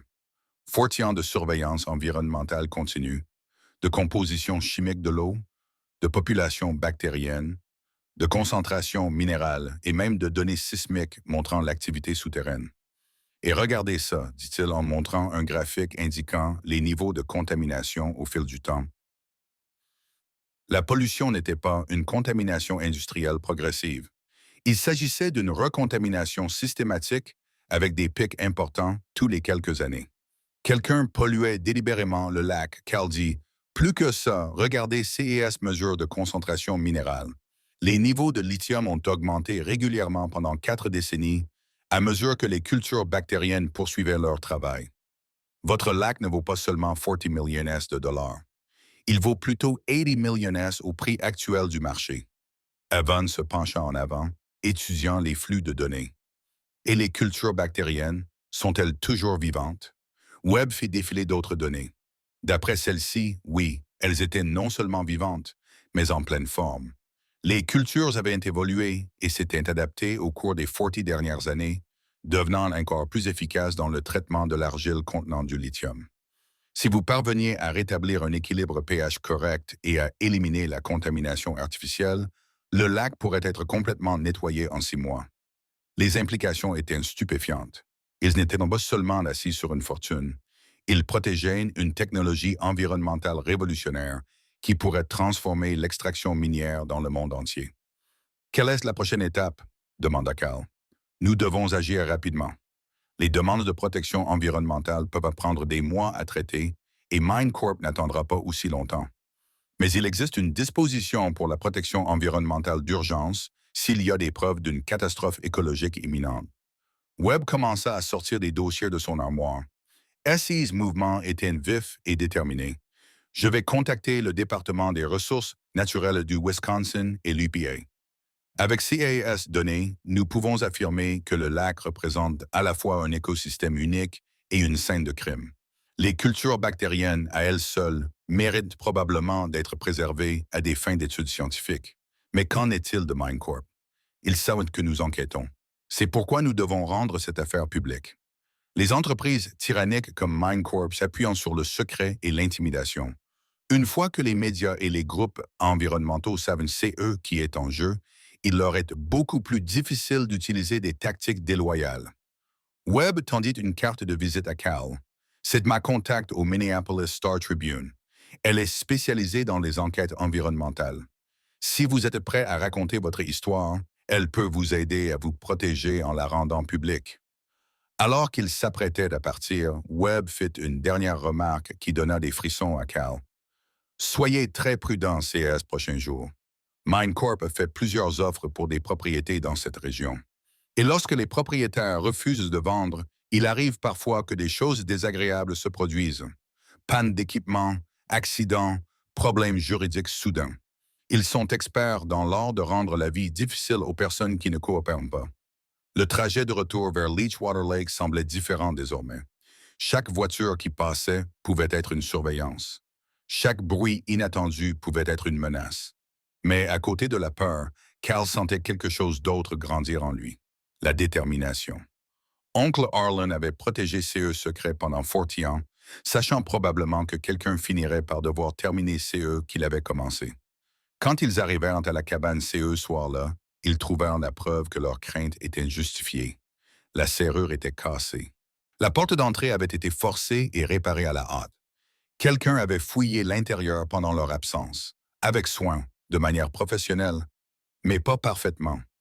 Les tiroirs étaient légèrement de travers. Les papiers n'étaient pas tout à fait à leur place d'origine et les coussins du canapé avaient été déplacés. Ils cherchent le module de données, dit Evan, énonçant une évidence. Cal s'approcha de la fenêtre et regarda le lac, dont la surface contaminée reflétait le soleil couchant comme un miroir terni. Quelque part sous cette eau trouble se trouvait la solution pour réparer des décennies de dommages environnementaux et créer un avenir durable. Tout ce qu'ils avaient à faire était de survivre assez longtemps pour voir cela se produire. Demain, nous appellerons le journaliste, décida-t-il. Il est temps de parler au monde entier du lac Leechwater. Les dossiers d'espionnage industriel étaient cachés à l'endroit où Cal s'attendait le moins à les trouver. Dans la vieille boîte à pêche de l'oncle Harlan, enveloppée dans du plastique imperméable et cachée sous un double fond qu'Evan avait découvert en cherchant du matériel de pêche. La boîte contenait des dizaines de documents couvrant Fortillan, mais ceux sont les plus récents qui glacèrent le sang de Cal. Des photos de surveillance de l'oncle Harlan prises à différentes distances et sous différents angles. Des dossiers médicaux que quelqu'un avait obtenus illégalement. Et le plus accablant de tout, une série d'emails entre des dirigeants de MineCorp discutant de CO qu'ils appelèrent le problème Harlan Morris. Le sujet refuse les offres répétées d'acquisition de propriétés. Lire un email de 2023 recommande le passage à la phase 3 des protocoles. La cible montre des signes de déclin de sa santé.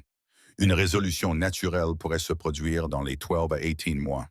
Un autre email daté de 2 semaines avant la mort de l'oncle Harlan était encore plus effrayant. Calendrier accéléré approuvé. Équipe de récupération des actifs en attente d'un déploiement immédiat après la conclusion naturelle de l'affaire. Cal lut les emails 2 fois, puis une 3e fois, les mains tremblantes de colère et d'incrédulité. Il ne parlait pas seulement d'attendre la mort d'un vieil homme.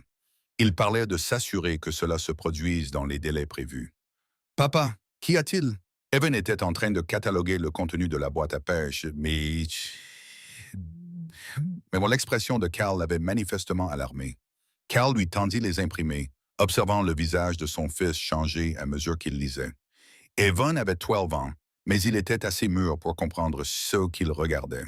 « Ils ont tué oncle Harlan, » dit le garçon doucement. « Je pense qu'ils l'ont fait. » La voix de Cal était tendue, empreinte d'une fureur contenue, et il prévoit de nous faire la même chose si nous ne vendons pas. Parmi les documents se trouvait un dossier complet sur Cal lui-même. Sa procédure de divorce, SES problèmes financiers, même les dossiers scolaires et médicaux de Van. MineCorp avait fait des recherches sur eux bien avant la mort de l'oncle Harlan, se préparant au moment où ils hériteraient de la propriété. Mais la découverte la plus choquante était un dossier intitulé « Chronologie historique du projet de Leachwater ». Il contenait des documents qui révélaient l'étendue réelle du complot ourdi par Ménécipie depuis Fortillan. La société n'avait pas simplement attendu l'occasion d'acquérir le lac. Elle avait orchestré toute la situation depuis le début. Des notes internes datant de 1987 montrant que les dirigeants de MineCorp avaient eu connaissance de la découverte de lithium par l'université et avaient immédiatement commencé à travailler pour la supprimer. Ils avaient utilisé leurs relations politiques pour faire pression sur l'université afin qu'elle mette fin au projet de recherche. Ils avaient organisé la contamination accidentelle qui avait rendu le lac sans valeur. Et lorsque l'oncle Harlan avait refusé de vendre, ils avaient systématiquement rendu sa vie misérable en lui infligeant des infractions au code, des évaluations fiscales et du harcèlement bureaucratique. « Regardez ça », dit Evan en brandissant une photo de 1989. Elle montrait l'oncle Harlan, beaucoup plus jeune, debout à côté d'un panneau « À vendre » au bord du lac. Mais la photo avait été prise avec un téléobjectif et au dos, quelqu'un avait écrit à la main « Objet à vendre. Intervenir immédiatement ».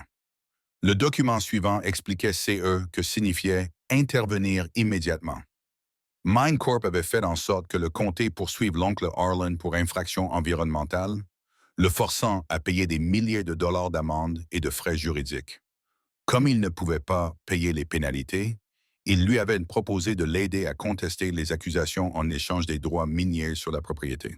Oncle Harlan avait refusé, préférant dépenser toute SCS économie pour payer des avocats et des consultants en environnement. Les batailles juridiques avaient duré des années, épuisant SCS ressources et l'isolant de sa famille. Mais il avait gagné, conservant la pleine propriété du terrain et de SCS secret. Il savait, disait Cal, que les pièces du puzzle s'assemblaient enfin. Oncle Harlan savait exactement ce que valait cette propriété, et il avait passé Fortillan à la protéger de CIS Jean. Mais pourquoi ne l'a-t-il jamais exploité lui-même? Pourquoi vivre comme un ermite sur un terrain contaminé alors qu'il aurait pu être riche? Cal trouva la réponse dans les notes manuscrites de l'oncle Harlan, glissées entre les documents de l'entreprise. L'écriture soignée de son oncle racontait l'histoire d'un homme qui avait découvert quelque chose de trop précieux pour être exploité seul, de trop important pour être laissé entre les mains d'une entreprise. Les cultures bactériennes représentent l'avenir de la dépollution environnementale. Une note disait « Cette technologie appartient à l'humanité, pas à des entreprises à but lucratif. Je la protégerai jusqu'à ce que quelqu'un ayant la sagesse et le courage de l'utiliser correctement se présente. Une autre note, datée de quelques mois avant sa mort, était encore plus révélatrice. MindCorp devient chaque année plus agressive. Ils savent que je vieillis et espèrent me survivre, mais j'ai pris des dispositions. Mon neveu Calvin est prometteur. Son récent divorce a mis son caractère à l'épreuve et il élève seul son fils. Si quelqu'un peut comprendre la véritable valeur d'une seconde chance, ce sera lui. Cal fixa la note, réalisant que son héritage n'était ni aléatoire ni accidentel. Oncle Harlan l'avait observé de loin, évaluant son caractère, attendant le bon moment pour lui transmettre cette responsabilité.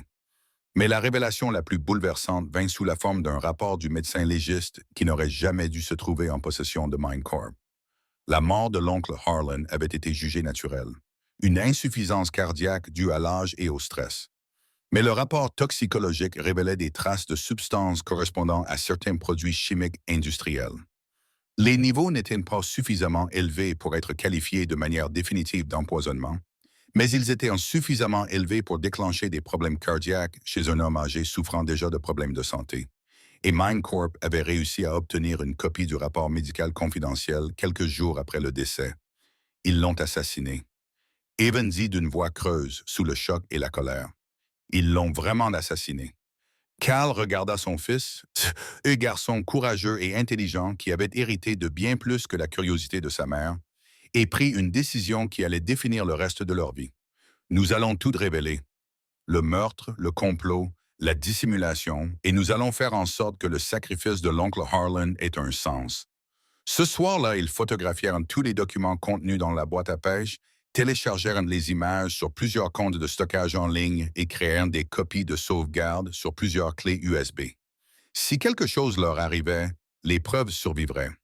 Cal rédigea également une lettre détaillée expliquant tous ces qu'ils avaient découverts, accompagnée d'instructions pour accéder au module de données cachées. Il glissa des copies de la lettre dans des enveloppes adressées au Dr. Vasquez et Marcus Webb, aux journalistes du Minneapolis Star Tribune et à l'unité des crimes environnementaux du FBI. Si quelque chose nous arrive, dit-il à Evan, ces lettres permettront de faire éclater la vérité. Mais alors même qu'ils préparaient leur police d'assurance, Cal savait que MindCorp n'attendrait pas plus longtemps. La société avait fait preuve de patience pendant 40 ans, mais SES propres documents montraient qu'elle subissait des pressions pour finaliser l'acquisition. La production de véhicules électriques augmentait dans le monde entier et les prix du lithium grimpaient régulièrement. Chaque mois de retard leur coûtait des millions de dollars. Vers minuit, alors que Cal scellait la dernière enveloppe, ils entendirent le bruit de véhicules approchant sur le chemin de terre. Pas un seul véhicule, mais plusieurs.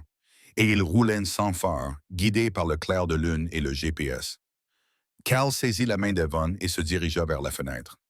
À travers les arbres, ils pouvaient voir la silhouette de plusieurs SUV positionnés autour de leur propriété. Des hommes vêtus de noir se déplaçaient dans la forêt, encerclant la cabane avec une précision militaire. Le module de données, murmura Evan, déjà enterré. Ils peuvent fouiller autant qu'ils veulent, dit Cal en sortant son téléphone portable, mais il n'y avait pas de réseau. Quelqu'un brouillait les antennes relais locales. Les hommes à l'extérieur étaient des professionnels, probablement la même équipe qui s'était occupée de la fin naturelle de l'oncle Harlan. Ils se déplaçaient avec l'assurance de personnes qui avaient déjà fait cela auparavant, qui avaient perfectionné l'art de faire disparaître les problèmes. Mais ils avaient commis une erreur cruciale. Elles pensaient que Cal et Evan étaient des victimes sans défense, comme l'avait été l'oncle Harlan. Ils ne savaient rien de l'argent liquide, des fichiers de sauvegarde ou des lettres déjà préparées pour être envoyées.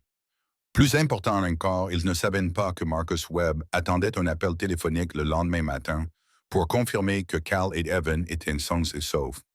Si cet appel ne venait pas, il avait pour instruction de diffuser immédiatement leur histoire à tous les grands médias du pays. Le siège du lac Leechwater était sur le point de commencer. Mais cette fois, MindXP ne se battait pas seulement contre un vieil homme isolé. Il se battait contre un père et un fils qui n'avaient plus rien à perdre et tout à gagner. Les preuves cachées par Harlan étaient plus importantes que Cal n'avait osé l'espérer. À l'aube, le lac Leechwater révéla les véhicules de Minex toujours positionnés autour de leur propriété, tels des prédateurs attendant le moment propice pour frapper. Cal et Evan examinèrent méthodiquement la dernière série de documents qu'ils avaient trouvés enfouis sous le plancher de la cabane. L'oncle Harlan avait été plus qu'un gardien des secrets du lac. Il avait été un enquêteur méticuleux, rassemblant des preuves des crimes de MineCorp pendant 4 décennies. L'argent caché contenait des documents financiers de l'entreprise, des notes internes discutant d'opérations de déversement illégal dans 3 États, et le plus compromettant de tout, des enregistrements de conversations téléphoniques entre des dirigeants de MineCorp et des fonctionnaires corrompus. Écoute ça, murmura Evan en réglant le volume d'un vieux lecteur de cassettes qu'ils avaient trouvé avec les bandes. L'enregistrement datait de 1995 et correspondait à une conférence téléphonique entre le PDG de MineCorp et CEO, qui semblaient être des administrateurs de l'EPA. Il faut trouver une solution permanente au problème de l'eau de l'exhibition. Morris devient un handicap. Chaque année où il ne vend pas augmente le risque d'exposition. Une autre voix, plus âgée et plus autoritaire, répondit « L'acquisition légale reste préférable, mais s'il continue à refuser des offres raisonnables, d'autres options pourraient s'avérer nécessaires. » Cal sentit un frisson le parcourir lorsqu'il réalisa avec quel désinvoltisme il discutait de l'élimination d'un être humain qui se dressait entre eux et le profit. Ce n'étaient pas seulement des dirigeants d'entreprise. C'étaient des criminels qui avaient élevé le meurtre au rang de stratégie commerciale. À l'extérieur, les équipes de surveillance de Minaspi avaient maintenu leur position toute la nuit, mais elles ne s'étaient pas rapprochées de la cabane. Cal soupçonnait qu'elles attendaient quelque chose, probablement des ordres de la hiérarchie sur la manière de gérer la situation, maintenant qu'elle était devenue compliquée. Son téléphone était bloqué depuis minuit, mais vers 6 heures du matin, le signal était revenu. Immédiatement, les messages ont commencé à affluer. Des appels manqués de Marcus Webb, des SMS du Dr. Vasquez et surtout, un message vocal du journaliste du Minneapolis Star Tribune. Monsieur Morris, ici Sarah Chen du Star Tribune. Marcus Webb m'a fait part de votre histoire et nous nous préparons à la publier demain, mais j'ai besoin que vous me confirmiez que vous êtes en sécurité et que vous souhaitez poursuivre.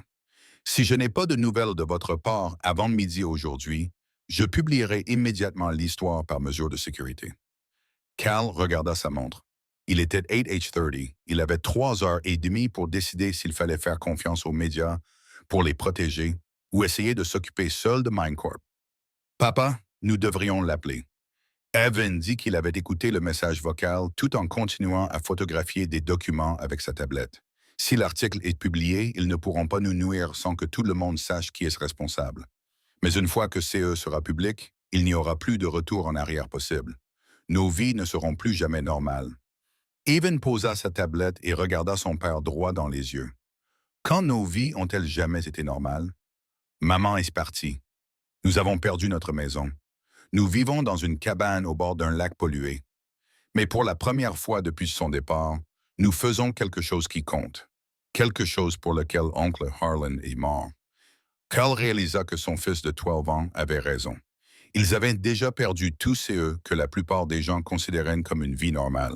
En échange, ils avaient gagné un but et la chance de faire une différence qui pourrait avoir des répercussions pendant des générations. À 9h, il appela Marcus Webb. « Dieu merci, vous êtes en vie. » La voix de Webb était tendue par l'inquiétude. « Nous surveillons les canaux de communication de MineCorp. Ils ont déployé CE qu'ils appellent des spécialistes en récupération d'actifs à votre emplacement. Nous sommes barricadés dans la cabane, mais ils n'attaquent pas. C'est comme s'ils attendaient quelque chose. C'est probablement le casse. Mes contacts à l'UPA ont reçu des appels intéressants hier soir. Quelqu'un prétendant être du FBI a posé des questions sur les enquêtes sur les crimes environnementaux dans le nord du Wisconsin. On dirait que MineCorp essaie d'obtenir une couverture officielle pour CE qu'il prépare. Cal sentit son estomac se nouer. Ils peuvent le faire. Ils le font depuis 40 ans. Mais voici la bonne nouvelle. L'article de Sarah Chen est prêt à être publié. Et elle a obtenu la confirmation du Dr. Vasquez et des archives de l'université. Une fois que cela sera rendu public, MineCorp ne pourra plus opérer dans l'ombre. Et la protection juridique? J'ai contacté le bureau du procureur général de l'État et l'unité des crimes environnementaux du FBI. Ils sont tous deux très intéressés par vos preuves, en particulier les enregistrements. Si vous pouvez nous fournir CES documents, nous pouvons envoyer des marshals fédéraux sur place en quelques heures. Cal regarda autour de lui dans la cabane, les preuves éparpillées partout, puis son fils, qui avait grandi trop vite COS dernière semaine, mais qui n'avait jamais perdu son courage ni sa curiosité. Comment vous transmettre les preuves sans quitter la cabane? C'est là que réside toute la difficulté, mais j'ai une idée. Webb expliqua qu'il avait contacté le bureau du shérif local en prétendant disposer d'informations sur des crimes environnementaux commis à Leechwater Lake. Le shérif Patricia Hayes était une policière honnête qui n'avait aucun lien avec MineCorp et elle avait accepté d'enquêter personnellement. Elle se rendait chez vous ce matin-là avec un mandat du tribunal pour examiner les preuves potentielles de contamination environnementale. MineCorp ne peut pas s'immiscer dans une enquête officielle sans s'exposer à des poursuites fédérales. 10H15. Ils ont entendu un seul véhicule approcher. Ce n'était pas l'un des gros 4X4 utilisés par MineCorp, mais c'est eux qui semblaient être une voiture de police standard. Cal a regardé par la fenêtre de la cabane et a vu une femme d'âge moyen en uniforme de shérif se diriger vers leur porte d'entrée, apparemment inconsciente de la présence des équipes de surveillance cachées dans la forêt. Le shérif Hayes était exactement CE que Cal avait espéré. Professionnel, direct et clairement insensible aux tactiques d'intimidation des entreprises. Elle a examiné leurs preuves avec l'attention minutieuse de quelqu'un qui en comprenait l'importance juridique. Cela suffit pour déclencher une enquête fédérale, a-t-elle déclaré après avoir examiné les registres financiers et les conversations enregistrées. Je vais devoir vous demander de m'accompagner au siège du comté pour être placé en détention préventive pendant que nous traitons ces preuves. Et MineCorp, demanda Evan en montrant la forêt où l'on pouvait encore apercevoir les équipes de surveillance. Et eux? D'après CE que je vois, ils sont en train de violer une propriété privée. Voulez-vous que je les arrête? Le shérif Hayes sortit et d'une voix qui portait clairement à travers le lac annonça « Ici le shérif Hayes du comté de Cedar. Cette propriété est désormais sous la protection des forces de l'ordre dans le cadre d'une enquête criminelle en cours. Toute personne trouvée sur CE terrain sans autorisation sera arrêtée pour intrusion et obstruction à la justice. » L'effet fut immédiat. En quelques minutes, les SUV démarrèrent leur moteur et s'éloignèrent du périmètre de la propriété. Les spécialistes en récupération d'actifs de Mineskpis étaient des professionnels, mais ils n'étaient pas stupides. Ils ne prendraient pas le risque de s'exposer dans une situation qui avait déjà échappé à leur contrôle. Alors que Cal et Evan rassemblaient leurs affaires essentielles et se préparaient à partir avec le shérif Hayes, Cal jeta un dernier regard sur le lac qui avait changé leur vie. Le soleil matinal dissipait la brume qui flottait toujours au-dessus de l'eau. Et pendant un instant, il imagina à quel point cet endroit serait magnifique lorsque les cultures bactériennes auraient terminé leur travail et que l'eau serait à nouveau claire. Papa. Evan se tenait près de la porte, son sac à dos rempli de 16 carnets de croquis et des documents les plus importants. Tu es prêt?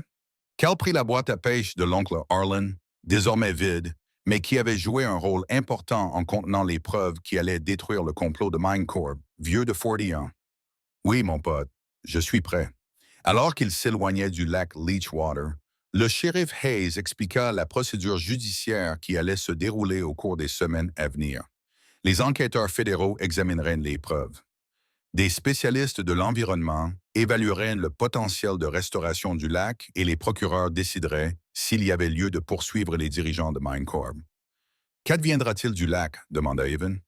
Cela dépend de CE que tu veux qu'il advienne, répondit le shérif Hayes. Il t'appartient toujours, mais compte tenu de son importance environnementale, tu auras le choix entre plusieurs options. Protection fédérale, partenariat scientifique ou développement privé sous la supervision du gouvernement. Cal regarda dans le rétroviseur la forêt qui dissimulait leur lac, leur héritage, leur avenir. Oncle Harlan avait protégé CS secret pendant 40 ans, attendant que quelqu'un ait le courage de terminer CE que le Dr Vasquez et son équipe avaient commencé. C'était maintenant à leur tour de décider CE que deviendrait CES secret. Une fortune pour leur famille, une avancée scientifique pour le monde, ou quelque chose d'encore plus précieux. La preuve que des gens ordinaires pouvaient encore lutter contre la corruption et gagner. À midi, l'histoire de Sarah Chin ferait la une des journaux dans tout le pays. Le soir venu, Les groupes environnementaux et les enquêteurs du gouvernement exigeraient l'accès au lac Leachwater. Et quelque part dans les salles de réunion des entreprises, les dirigeants de MineCorp se rendraient compte que leur complot vieux de 40 avait finalement été dévoilé. La bataille pour le lac Leachwater était sur le point de devenir une guerre publique, mais Cal et Evan Morris ne se battaient plus seuls. Les documents de l'injonction judiciaire arrivèrent au tribunal du comté de Cedar et 12H47 précise. Quelques minutes avant que l'histoire de Sarah Chen ne soit publiée sur le site web du Minneapolis Star-Tribune, Cal et Evan se trouvaient dans le bureau du shérif Hayes lorsque Marcus Webb les appela pour leur dire que les avocats de MineCorp se mobilisaient déjà, déposant des requêtes d'urgence pour bloquer toute enquête gouvernementale sur leur propriété. Ils prétendent que vos preuves ont été obtenues illégalement, expliqua Webb au téléphone. Et ils soutiennent que toute enquête environnementale violerait leurs accords existants sur les droits miniers avec les propriétés environnantes. Ont-ils un dossier solide? A demandé le shérif Hayes. Pas vraiment, mais ils n'ont pas besoin de gagner. Ils ont juste besoin de gagner suffisamment de temps pour détruire les preuves ou contaminer le lac de manière irréversible. Cal a compris et a senti un frisson le parcourir. Ils vont l'empoisonner. N'est-ce pas? Et ils ne peuvent pas avoir le lithium. Ils feront en sorte que personne d'autre ne puisse l'avoir non plus. C'est eux qui nous inquiètent. Les images satellites montrent une activité inhabituelle autour du lac depuis ce matin. On dirait que des engins lourds se mettent en place. Le shérif Hayes était déjà en train de chercher sa radio. J'appelle les forces de l'ordre de l'État et je demande le renfort des autorités fédérales. S'ils prévoient un acte de terrorisme environnemental, nous devons les arrêter maintenant. Mais même si les forces de l'ordre se mobilisaient, Cal savait qu'il était peut-être déjà trop tard. MineCorp planifiait cette éventualité depuis des décennies. Ils auraient mis en place des protocoles pour détruire rapidement et définitivement l'écosystème du lac si l'exposition devenait inévitable. L'injonction fédérale que Marcus Webb les avait aidés à obtenir était exhaustive, interdisant toute perturbation du lac ou de son écosystème environnant, en attendant une évaluation environnementale complète. Mais les documents juridiques n'avaient d'importance que s'ils pouvaient être appliqués, et MineCorp avait déjà démontré sa volonté d'agir en dehors du cadre légal. À 14h, le shérif Hayes a reçu un appel du commandant de la patrouille d'État qui coordonnait l'intervention au lac Leachwater. Les équipes de sécurité de MineCorp avaient établi un périmètre autour de la propriété, affirmant qu'elle protégeait leur équipement contre les militants écologistes. Elle refusait d'autoriser les forces de l'ordre à accéder au site sans ordonnance supplémentaire du tribunal. « En quoi est-ce illégal? » demanda Evan. « Ça ne l'est pas, » répondit le shérif Hayes d'un ton sombre. « Mais il paraît que le temps que nous obtenions les mandats supplémentaires, ils auront terminé. » Quoi qu'ils aient prévu de faire, l'impasse au lac Leachwater était couverte en direct par les équipes de journalistes qui s'étaient précipités sur les lieux après la publication de l'article de Chen. Cal et Evan ont regardé le reportage depuis le bureau du shérif, voyant leur héritage contaminé devenir le centre d'une crise environnementale nationale. À la télévision, le porte-parole de MineCorp, David Chen, le même homme qui s'était rendu à leur chalet pour leur proposer de racheter leur propriété, donnait des interviews depuis un centre de commandement mobile situé juste à l'extérieur de la propriété. MineCorp a tenté de négocier un rachat équitable de ces sites contaminés afin de le dépolluer, a-t-il déclaré aux journalistes. Nous craignons qu'une intervention prématurée du gouvernement n'aggrave la contamination et ne présente des risques pour la santé publique. Il ment, a déclaré Evan, la voix tendue par la colère.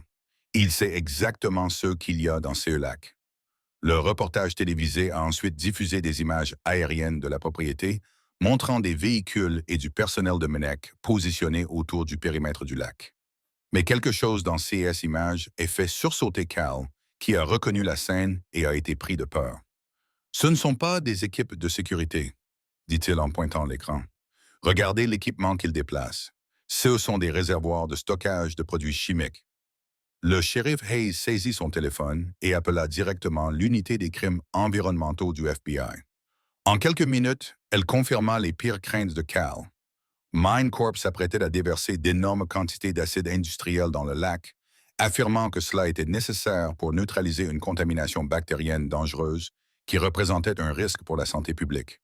S'il déverse de l'acide dans cette eau, cela tuera définitivement les cultures bactériennes, dit Cal.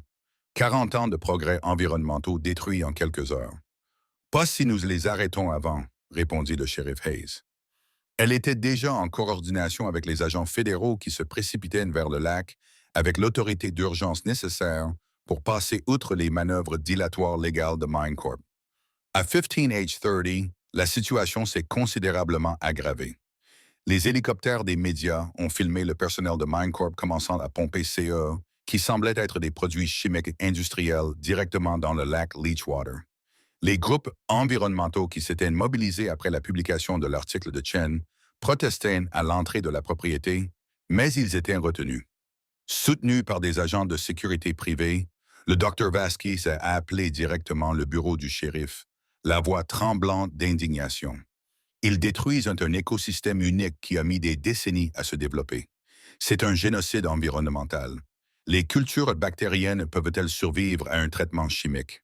A demandé le shérif Hayes. Pas avec le type de produits chimiques qu'ils utilisent. Ils sont en train de stériliser tout le lac. Même si nous parvenons à les arrêter, il faudra peut-être encore 40 ans pour restaurer CE qu'ils sont en train de détruire. Cal a regardé son fils et a vu sa propre rage impuissante se refléter dans les yeux du garçon. Il s'était battu si fort pour révéler la vérité, pour protéger l'héritage de l'oncle Harlan, pour finalement le voir détruit en direct à la télévision. Mais Evan se leva, l'air déterminé. « Papa, nous avons toujours le module de données. Même s'il tue les bactéries, nous avons 40 ans de données de recherche. Le Dr Vasquez pourrait les utiliser pour recréer les cultures. C'était un mince espoir, mais c'était tout de même un espoir. La bataille pour le lac Leachwater était loin d'être terminée. L'accord de protection de l'environnement fut signé à 18H47, au moment même où les agences fédéraux arrêtaient les dirigeants de MineCorp pour terrorisme environnemental et complot en vue de commettre un meurtre. Cal et Evan regardèrent depuis le bureau du shérif Hayes les images diffusées par les médias montrant David Chen menotté, sa confiance en son entreprise finalement ébranlée par le poids de 40 ans de preuves accumulées. L'intervention fédérale d'urgence était arrivée juste à temps. Les équipes chimiques de MineCorp avaient réussi à contaminer environ 30% du lac avant que les spécialistes environnementaux du FBI ne les obligent à cesser leurs activités. Les dégâts étaient dévastateurs, mais pas aussi importants que la destruction écologique totale qu'ils avaient prévue. La bonne nouvelle, leur a dit le Dr Vasquez au téléphone, c'est que les cultures bactériennes sont incroyablement résistantes. Les zones contaminées peuvent être isolées et traitées, tandis que les zones saines continuent de prospérer. Avec une gestion appropriée, nous pouvons restaurer l'ensemble de l'écosystème en 18 mois. Le shérif Hayes avait passé l'après-midi à coordonner SCSFR avec les procureurs fédéraux, les agences de protection de l'environnement et une coalition croissante de scientifiques qui souhaitaient étudier les cultures bactériennes uniques du lac. Le cadre juridique était complexe, mais le résultat était clair. Le lac Leachwater bénéficierait d'une protection fédérale permanente en tant que site d'importance scientifique et environnementale unique. Qu'est-ce que cela signifie pour nous? Demanda Cal.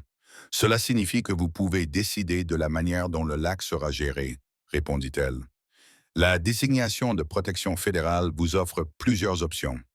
Vous pouvez louer les droits d'extraction minière à une entreprise respectueuse de l'environnement, vous associer à des universités pour la recherche ou créer une fondation privée pour superviser la restauration et le développement. Marcus Webb est arrivé au tribunal juste au moment où le soleil se couchait, portant une mallette remplie de documents juridiques et arborant l'expression satisfaite de quelqu'un qui venait d'aider à dévoiler l'une des plus grandes conspirations environnementales d'entreprise de l'histoire américaine. Le ministère de la Justice qualifie cette affaire de la plus grande affaire RICO impliquant des crimes environnementaux qu'il ait jamais poursuivis. Il leur a dit que les dirigeants de MineXPS faisaient l'objet de poursuites fédérales pour complot, meurtre, terrorisme environnemental et violation de la loi sur la qualité de l'eau. L'entreprise elle-même devrait probablement payer des milliards de dollars d'amende et sera contrainte de déposer le bilan. Et le lac sera protégé à perpétuité. Mais plus encore, le processus d'extraction bactérienne va révolutionner la dépollution environnementale dans le monde entier. Tous les sites contaminés, d'ici à la Chine, voudront avoir accès à cette technologie. Evan avait passé l'après-midi à dessiner discrètement, documentant les événements de la journée, avec la même attention méthodique qu'il avait appliquée à cartographier les secrets du lac. Il leva alors les yeux de son carnet avec une question qui allait droit au cœur de tous ceux qu'ils avaient vécus. Qu'aurait voulu notre oncle Aaron que nous fassions? Cal repensa aux notes manuscrites de son oncle, à Tissès 4 décennies passées à protéger des secrets qui auraient pu le rendre incroyablement riche. Arlen Morris avait choisi les principes plutôt que le profit, la protection de l'environnement plutôt que le gain personnel. Je pense qu'il aurait voulu que nous nous assurions que cette technologie contribue à nettoyer le monde, finit par dire Cal. Mais je pense aussi qu'il aurait voulu que nous agissions intelligemment. Nous pouvons faire le bien tout en prenant soin de notre famille. Le cadre juridique qu'ils ont finalement choisi reflétait ces deux valeurs. En collaboration avec Marcus Webb et une équipe d'avocats spécialisés dans l'environnement, ils ont créé la Harlan Morris Environmental Foundation, une organisation à but non lucratif chargée de superviser la restauration du lac et d'octroyer des licences pour la technologie d'extraction bactérienne à des entreprises de dépollution environnementale qualifiées dans le monde entier. Les statuts de la Fondation stipulaient que tous les droits de licence devaient être utilisés pour des projets de protection de l'environnement, une partie étant réservée pour assurer à Cal et Evan un niveau de vie confortable pendant la durée de leur mandat. En tant que directeur de la Fondation, ils n'ont pas obtenu la fortune immédiate que leur aurait procuré la vente des droits miniers, mais ils ont obtenu quelque chose de mieux, un revenu durable provenant d'un travail qui fait la différence. Le Dr Vasquez a accepté d'être le conseiller scientifique en chef de la Fondation, dirigeant une équipe de chercheurs issus d'universités de tout le pays qui souhaitaient étudier et reproduire les cultures bactériennes. En quelques semaines, le lac est devenu l'un des écosystèmes les plus surveillés d'Amérique du Nord, avec des stations de recherche collectant des données qui allaient servir à des projets de restauration environnementale dans le monde entier. L'attention des médias a été intense mais brève. Cal a appris que les réussites environnementales ne retenaient pas l'attention du public aussi longtemps que les catastrophes environnementales, mais l'intérêt de la communauté scientifique était durable. Et en quelques mois, des demandes d'échantillons de cultures bactériennes affluaient de tous les continents. La procédure de faillite de MineCorp allait prendre des années, mais la menace immédiate qui pesait sur le lac était écartée. Les dirigeants de l'entreprise risquaient plusieurs décennies de prison fédérale, et SCS Actif était liquidé pour payer les coûts de dépollution de dizaines de sites à travers le pays.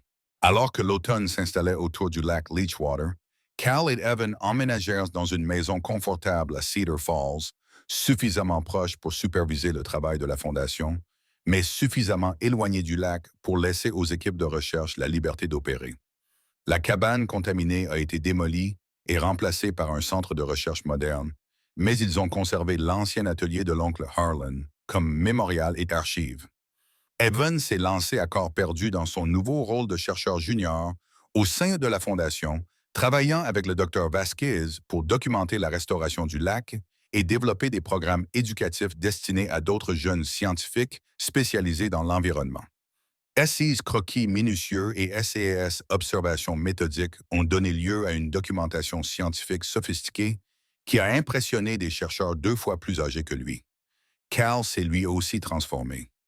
L'homme désespéré et brisé qui était arrivé au lac Leechwater avec pour seul bagage des rêves brisés était devenu un défenseur respecté de la justice environnementale, témoignant devant le Congrès sur les crimes environnementaux commis par les entreprises et aidant d'autres communautés à mener des combats similaires. Le lac lui-même se rétablissait plus rapidement que quiconque ne l'avait prévu. À l'hiver, les sections qui n'avaient pas été contaminées par l'assaut final de MineCorp montraient des améliorations spectaculaires en termes de clarté de l'eau et de diversité biologique. Les poissons étaient revenus dans des zones qui avaient été stériles pendant des décennies, et les cultures bactériennes prospéraient dans leur environnement restauré. Mais le changement le plus significatif était peut-être celui qui s'était opéré dans la relation entre le père et le fils. La crise qui les avait rapprochés avait forgé un partenariat fondé sur un objectif commun et un respect mutuel. Ils ne se contentaient plus de survivre. Ils construisaient quelque chose qui leur survivrait à tous les deux. Les nouveaux plans d'aménagement immobilier s'étalèrent sur le bureau de Cal comme les plans d'un rêve devenu réalité. 18 mois après la défaite de MineCorp, Le lac Leachwater n'avait plus rien à voir avec le marécage contaminé dont ils avaient hérité. L'eau était claire pour la première fois depuis 40 ans, reflétant la nature sauvage immaculée qui l'entourait comme un miroir poli par le temps et la patience. Le docteur Vasquez se tenait à SCS côté dans le siège de la Fondation, lui montrant les différents éléments du projet de restauration. Les cultures bactériennes ont dépassé toutes nos prévisions. Elles ont non seulement nettoyé la contamination existante, mais elles ont également amélioré l'équilibre minéral du lac. L'écosystème est désormais plus parfait qu'avant la pollution initiale. À travers les baies vitrées de leur bureau, Cal pouvait voir le lac. CE n'était plus le lac toxique qu'il avait accueilli, lui et Evan, lors de cette première journée décevante, mais un joyau de l'ingénierie environnementale qui attirait les scientifiques et les amoureux de la nature du monde entier. Les navires de recherche se déplaçaient silencieusement à la surface, leurs équipages collectant des données qui révolutionnaient la technologie de dépollution environnementale à l'échelle mondiale.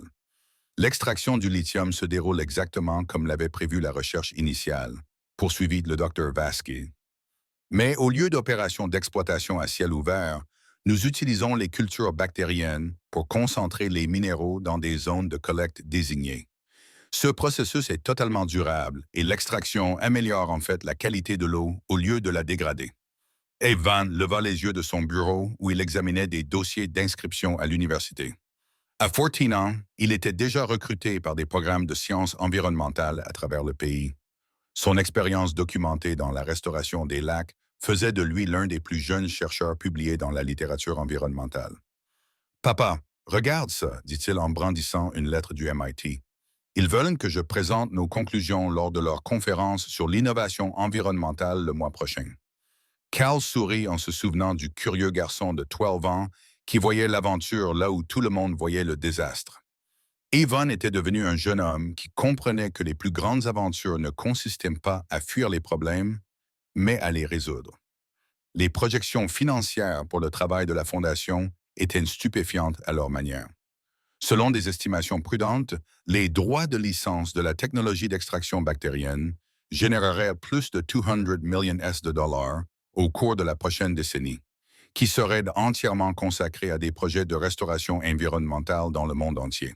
Les sites contaminés par des décennies d'abus industriels pouvaient désormais être nettoyés à l'aide de méthodes mises au point à Leachwater Lake.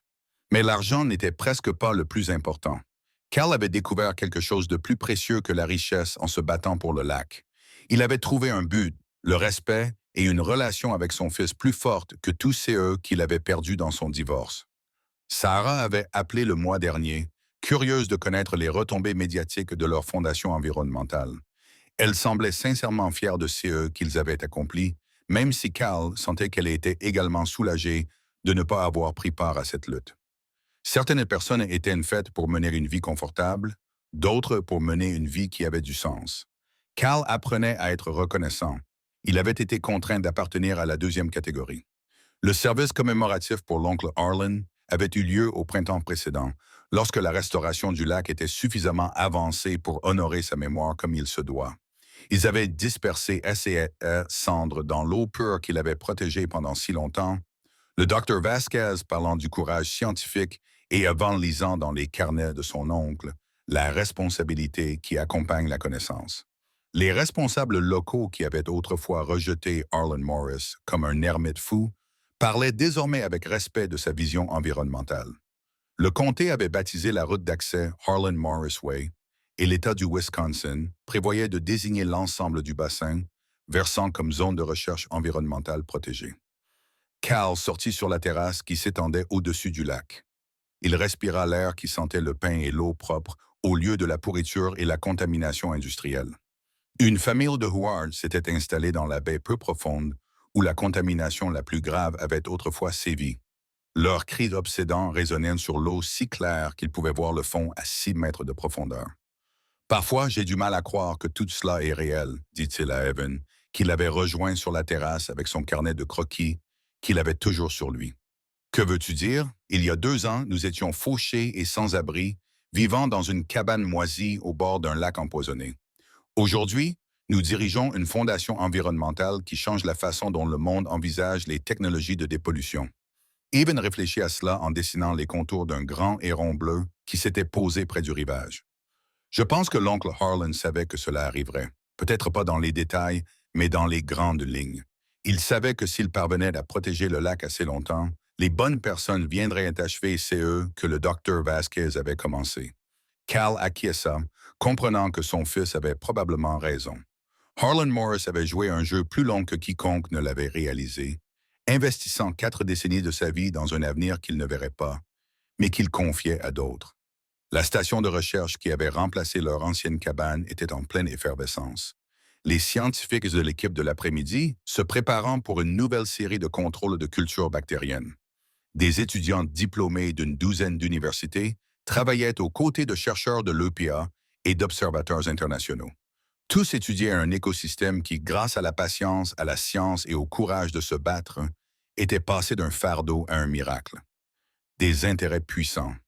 Es-tu heureuse, papa? Demanda Evan, tout en continuant à dessiner le héron qui semblait se prêter volontiers à son portrait. Cal réfléchit sérieusement à la question.